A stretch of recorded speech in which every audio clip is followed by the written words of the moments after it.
What's up guys, my name is Sawyer Hartman and today you're watching my Lightroom editing sessions for this photograph. I'm going to show you everything that went into taking it from here to here and all the steps in between. So if you enjoy, please give the video a thumbs up and maybe I'll turn this into a series.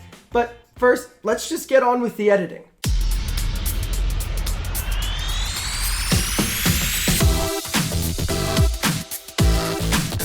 What's up everybody? I want to thank you for all of the love and support I got on this photo when I posted it to Instagram the other night. A lot of people started DMing me asking, how did you get this color? So I've been doing some thinking and I've realized that Lightroom isn't really one of those things you should be taught all at once. You learn by watching other people and having little aha moments to how they use the program. That's how I kind of came upon this new series that I'd really like to start if you enjoy it, which is called my Lightroom editing sessions, where I take some of my best edits and I break them down for you so you can see exactly step by step not only how I edited this photograph, but my process for editing. So without further ado, this is the after shot. You can see right here on the screen. When I click before, that's the difference. It's a really big difference. It's a look that a lot of people are trying to achieve. So I'm gonna show you the horribly complicated method I use to achieve this look. But I hope you enjoy and I hope maybe you learn something. So first thing I do anytime I open Lightroom with a photograph, I scroll all the way down to the bottom and I start in camera calibration. In my opinion, this is the most strong function Lightroom has and everyone overlooks it almost every single time. So camera calibration, to explain it to you, if you drag the right this way, you see things kind of go green. Drag the blue this way, all of a sudden they start balancing out. And then you can kind of fade between the sweet spot with this green slider. So we're gonna reset all those. And here's what I did to achieve this look. I first started by taking my red to the plus 35 or around there to the right. And then I took the green all the way to plus 80. And I really didn't want to do much to the blue. I took blue a little bit to the left. What I'm trying to do here is set the tones that I want to be in my image further down the line in editing, rather than just editing the colors that already exist there.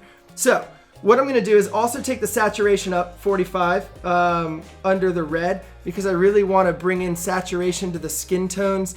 I'm gonna desaturate the greens a tiny bit. I don't really want trees popping out and being the focus point of this image.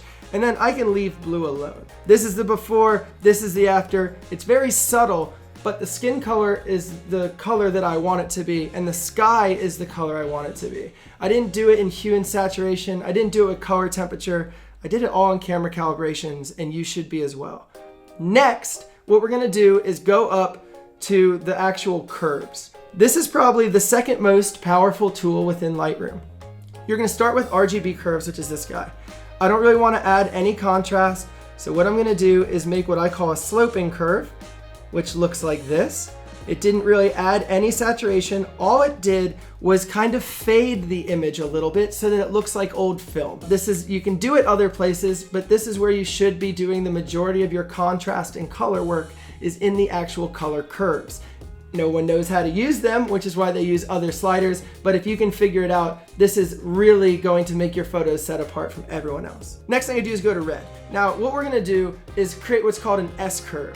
So you're gonna bring up the highlights, you can see it takes the photo quite red, and bring down the shadows, which takes the shadows quite blue, but then you're gonna go to the green curve, you're gonna make the same S, which now takes some green, now take some blue. You're gonna do the same thing to blue again. You're just making a big S on all of these. Now, as you can see, it started to balance each other back out and we have this horrible looking poppy image, but we're still on the right direction. But the reason presets are being sold, or at least I sell mine, is my color curves usually have like 15 different points for every color. So it's very intricate, it's very hard to replicate. Even in this image, we're gonna get as close as we can, but this is a really good place to start. Everything should be pretty evenly balanced here. Now that we've done camera calibration and we've done curves, we can go back up to the thing you're very familiar with at the top, which is just the basic corrections rather than grading. We're gonna take the temperature a little warmer because I know I want the final image to be warm, but here's where we're gonna get weird. See how the image is just super crunchy because of everything we've already done? We're gonna use these sliders here on the right to actually neutralize that so that we can just get the colors that are underneath. I'll bring up the shadows, I'll bring up the blacks, and I'm gonna bring down the highlights and bring down the whites. This kind of replicates dynamic range. You can see the image is very contrasted and very saturated, which we'll fix in a minute.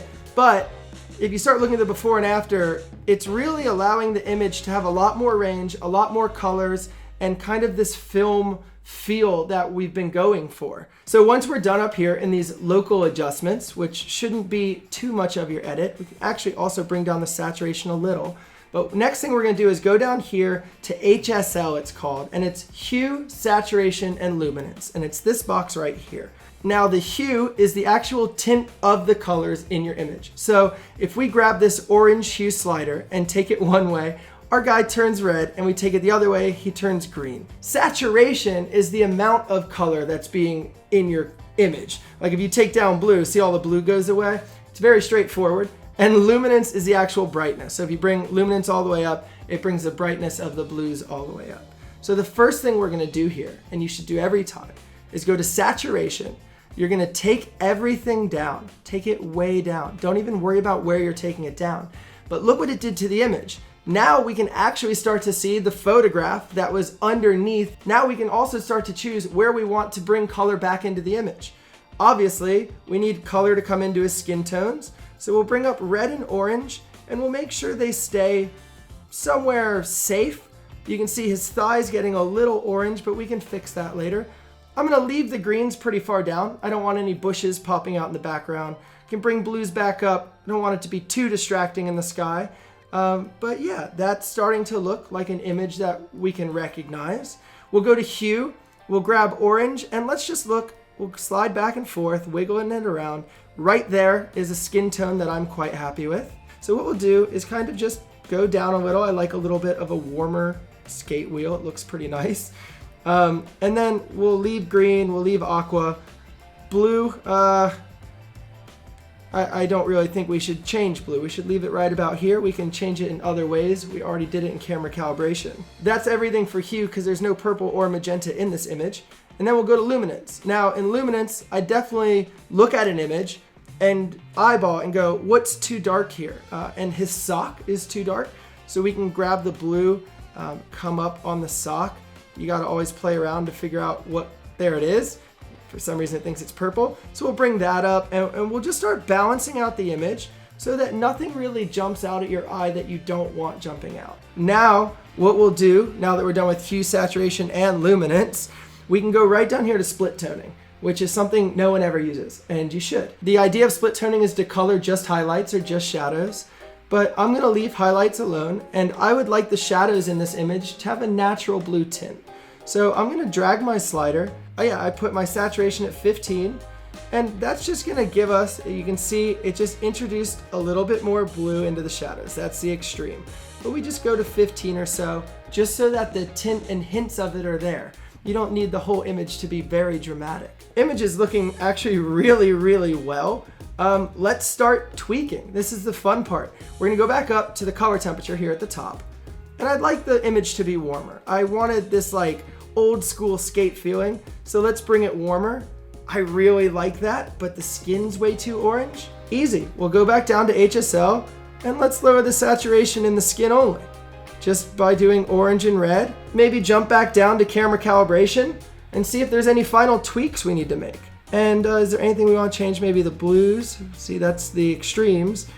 We'll find a happy middle ground. Maybe right, I think right there looks pretty cool, to be honest. Yeah, we'll actually leave the greens right around 80. Now this image is starting to look really good. The final place that I would urge you to go mess with things is, you want to leave sharpness off your image. You want to leave noise reduction off your image. You probably want to add a little bit of grain if it's going on Instagram, why not? And you can add a little vignette or reverse vignette if you'd like. One thing I would still do now is I'd go back up to color curves. And I'm going to start moving this little ball around. And you see how it just changes the whole image? This is where it gets fun. This is where you start tweaking and you can add a point.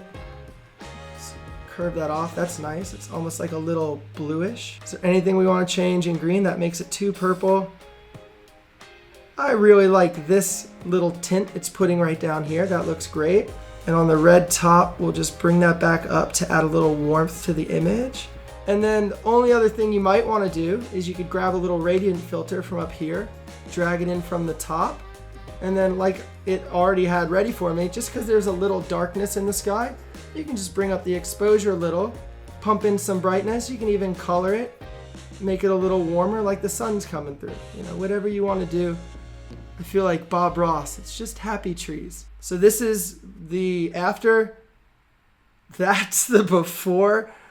But you can see like side by side, there's a huge difference. Also, as you could see, it wasn't really in the sliders or in the knowledge. It was in playing with settings, but knowing which settings to play with.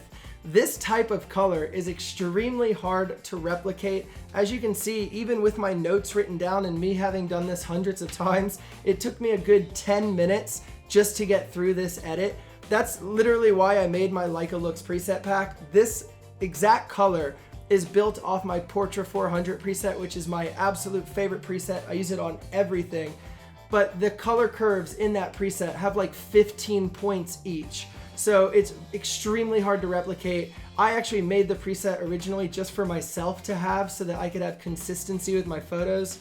But if you guys want to download that or check out the rest of the pack, there'll be a link down below in the description. I honestly think it'd be really, really fun to break down some of my best edits from past trips, future trips, and just photos you guys want to know how I edited them, to break them down like this step by step without cuts, without fancy editing, so that you can actually learn and you can take this knowledge and bring it to whatever you're doing.